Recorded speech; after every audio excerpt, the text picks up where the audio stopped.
Autour de cette table, les acteurs politiques qui ont répondu à l'invitation du ministre d'État, ministre de l'administration territoriale, de la décentralisation et du développement des territoires. Cette invitation fait suite à l'arrêté publié le 18 janvier dernier et qui consacre la création du CPC, le cadre permanent de concertation, qui est une des recommandations de la CENAP, la concertation nationale entre acteurs politiques, dont les travaux démarrés le 19 janvier 2021 ont pris fin le 13 juillet 2021. Cette rencontre, la première, a été l'occasion pour le ministre d'État de saluer la disponibilité de ces différents acteurs politiques pour l'intérêt commun qu'est le développement du Togo.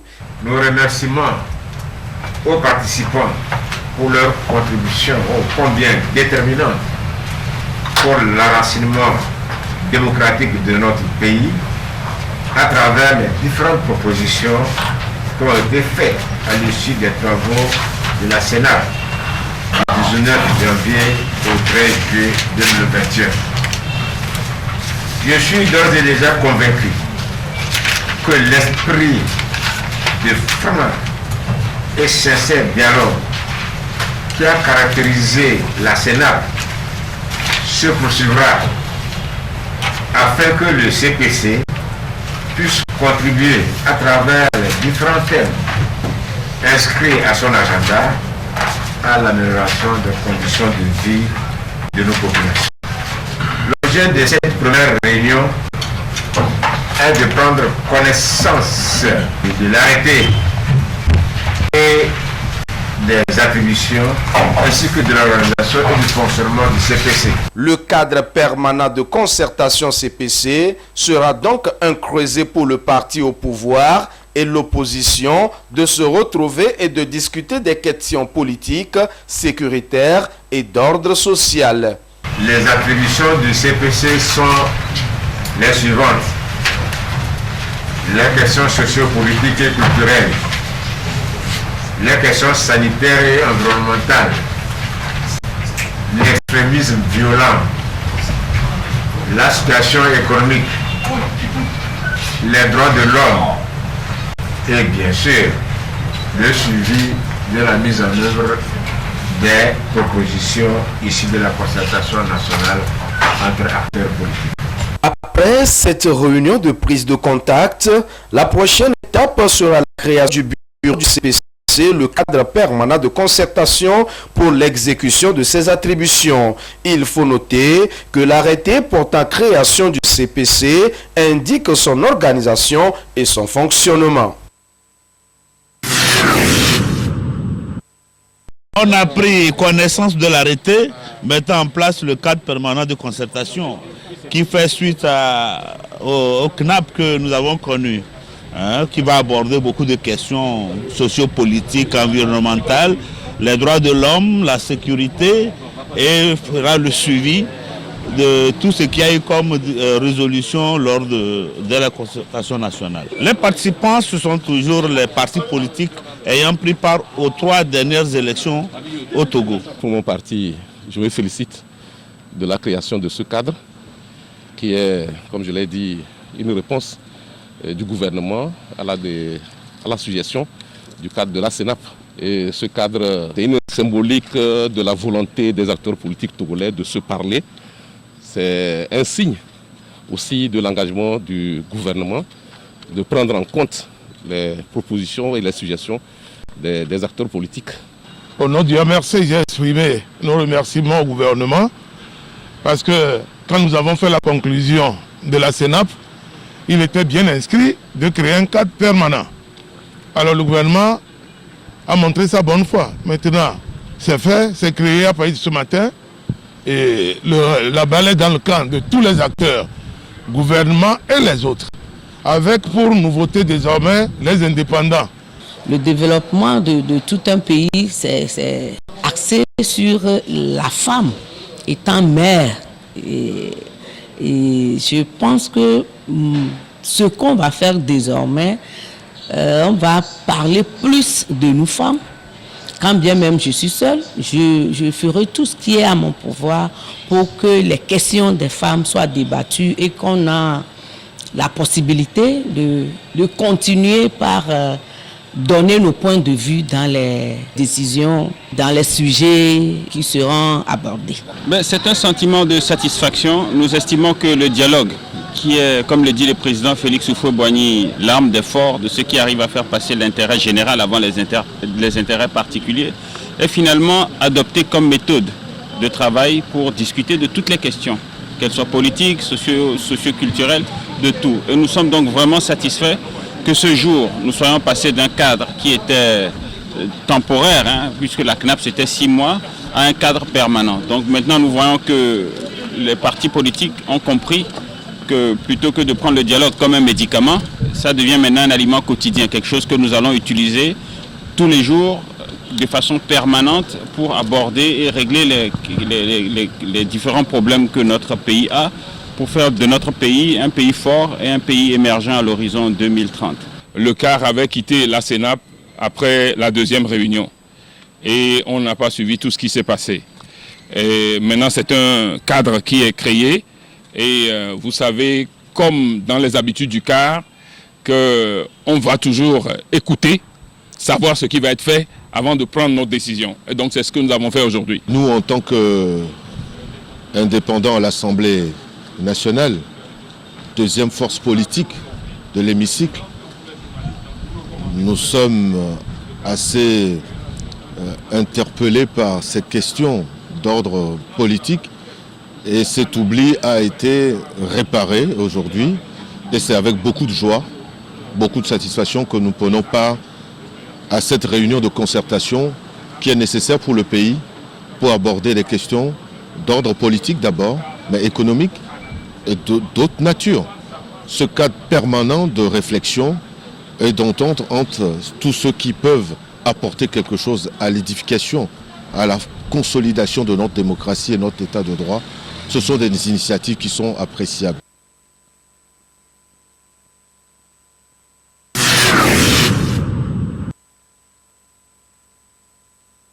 Le développement des collectivités locales, désormais une préoccupation majeure de l'Office togolais des recettes OTR, qui veut en faire une priorité dans ses actions d'accompagnement aux efforts du gouvernement.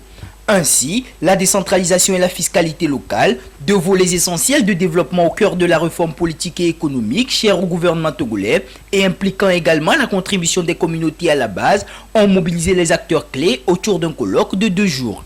À l'initiative de l'OTR, les travaux ont démarré ce jeudi 20 janvier à Lomé. Il s'agit du premier dialogue interprofessionnel sur la fiscalité.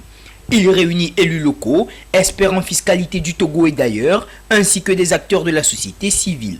Il s'agira au cours de cette rencontre d'outiller les participants sur la connaissance de la fiscalité locale et sur ses enjeux pour la décentralisation. Conformément à la loi portant création de l'Office togolais des recettes, l'une de ses missions est d'asseoir, d'administrer et de recouvrer les impôts et taxes et autres droits locaux pour le compte de l'État et surtout pour le compte des collectivités territoriales suivant les textes en vigueur.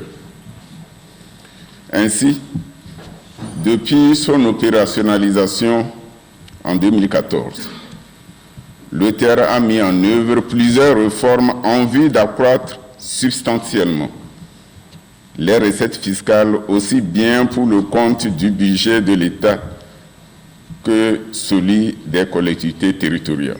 En dépit des résultats enregistrés, plusieurs défis restent encore à relever, surtout en matière de recouvrement des impôts locaux, plus spécifiquement des taxes foncières dont le rendement est encore relativement faible. Le présent dialogue se veut donc un rendez-vous entre les praticiens, les professionnels, le monde universitaire, nationaux et étrangers, afin non seulement de mieux appréhender l'interrelation entre la décentralisation et la fiscalité locale, mais également de permettre et de mettre à la disposition de l'OTR et des communes des stratégies et des outils pouvant, devant leur permettre d'accroître considérablement les ressources internes pour l'autonomie financière des collectivités territoriales. Les difficultés auxquelles font face les communes, notamment dans la mobilisation de ressources financières nécessaires pour le fonctionnement, sont nombreuses. Et cette initiative de l'OTR vient à point nommé leur apporter de quoi mieux s'orienter. Le choix des parties prenantes me semble extrêmement pertinent et je voudrais remercier l'OTR pour cette initiative. Remercier l'OTR et exprimer également la gratitude des acteurs locaux au monde scientifique, au monde universitaire à travers le comité scientifique. Nous avons besoin à la fois au niveau des collectivités territoriales, ensemble avec l'OTR, ensemble avec l'ensemble des partenaires qui interviennent au niveau normatif et législatif, de promouvoir beaucoup d'interactions pédagogiques. Nous avons besoin d'une claire définition des rôles. Nous avons besoin de transparence, nous avons besoin d'innovation, nous avons besoin d'agilité, de capacité d'adaptation pour pouvoir répondre aux attentes au final de nos populations. Nous attendons de cette première édition que des résolutions, des mesures ou des propositions concrètes soient faites pour permettre aux communes d'être développées davantage. Parce que c'est vrai, même s'il y a l'ambition de leur part, c'est une chose et l'autre chose, c'est de pouvoir engranger les sous nécessaires pour assurer ce développement. Ouvert ce jeudi 20 janvier, cette rencontre prendra fin vendredi 21 janvier. Notons surtout que l'un des objectifs principaux visés à travers ce colloque est d'amener les différents acteurs présents à fédérer leurs efforts et à mettre en place des stratégies fiscales nécessaires à la bonne réalisation du Plan national de développement, PND.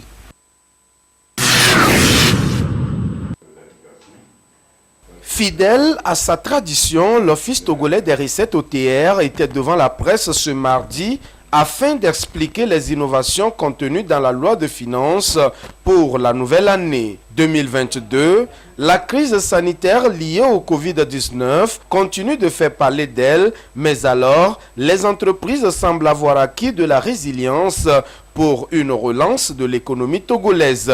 Et c'est dans ce cadre qu'intervient la loi de finances exercice 2022 qui présente plusieurs innovations. La loi de finances exercice 2022, c'est toujours l'achèvement ou bien la continuation et la mise en place intégrale du budget programme. Ça, c'est au niveau technique. Mais au niveau de modification du Code général des impôts, la loi a été rédigée sur plusieurs axes. Premièrement, l'élargissement de l'assiette fiscale. L'élargissement ne passe pas forcément par l'augmentation du taux de l'impôt, mais par la détection de certains contribuables ou bien de certaines activités qui, entre-temps, n'étaient pas assujettis, qu'il faudrait quand même les détecter et asseoir l'impôt. C'est vrai pour les plateformes numériques, c'est également vrai pour les constructions juridiques. Et en dehors de l'élargissement de l'assiette fiscale, nous avons introduit dans la loi des finances des mesures pour lutter contre l'évasion et la fraude fiscale. Il est vrai, ces mesures élargissent l'assiette fiscale et essentiellement c'est en ce qui concerne les prix de transfert.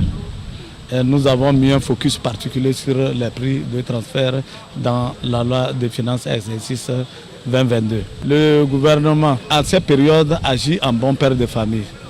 Le gouvernement a accordé des allégements fiscaux, des allégements en matière de taxes sur les véhicules à moteur, des allégements en matière de l'impôt sur le revenu traitement salaire. Les allégements aussi passent par l'abattement de la base de la plus-value en matière des actions. Autre innovation essentielle de cette loi de finances 2022, la taxe d'habitation. Elle sera désormais collectée avec l'aide de la Suété. Nous avons beaucoup de maisons, nous avons beaucoup de personnes qui ont loué, nous avons beaucoup de gens qui habitent le Togo, mais qui n'aiment pas payer cette taxe d'habitation qui, en principe, va à 100% au niveau des collectivités décentralisées.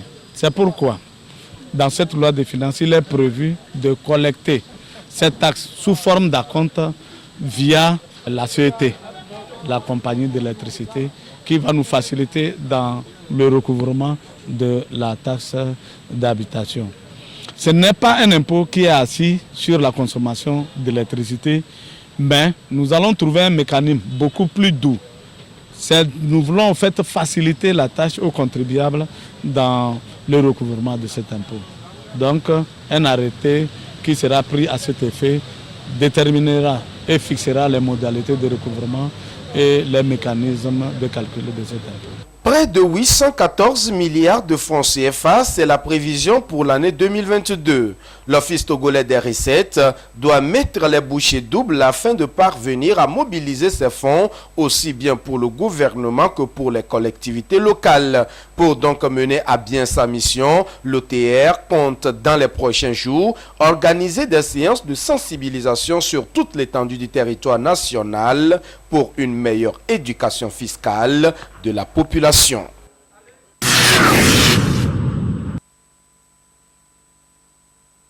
Fidèle à sa mission première, celle d'assurer la sécurité des citoyens, la gendarmerie nationale togolaise a démantelé du 24 décembre 2021 au 8 janvier 2022 un réseau opérant dans le trafic d'organes humains. Ils sont 7 individus dont une femme, tous de nationalité togolaise. Leur arrestation fait suite à la disparition d'un bossu à Lomé dans le quartier Atiégou. Une enquête ouverte le 22 décembre 2021 a conduit à l'interpellation du nommé Yorou Ibrahim, dont la perquisition de la chambre a permis de retrouver le corps sans vie de la victime, mutilé et enterré sous le lit. Sur ce corps, il manquait le dos, le cœur et le poumon gauche. Reconnaissant être l'auteur de ce crime crapuleux, le mis en cause déclare avoir agi pour honorer la commande d'un charlatan qui avait besoin d'une bosse humaine pour un rituel.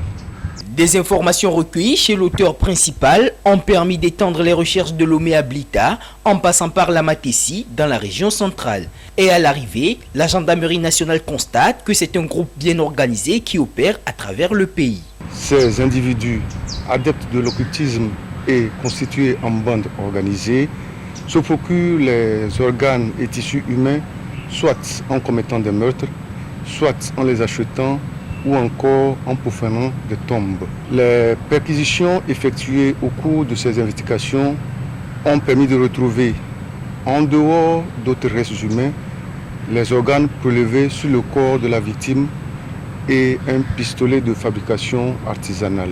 Ces trafiquants d'organes humains seront renvoyés devant la justice. Quant aux organes humains retrouvés, ils seront remis aux familles pour des cérémonies d'inhumation selon la gendarmerie nationale. Afin de démasquer ces réseaux de trafiquants d'organes humains et bien d'autres, la gendarmerie nationale recommande vigilance et plus de collaboration.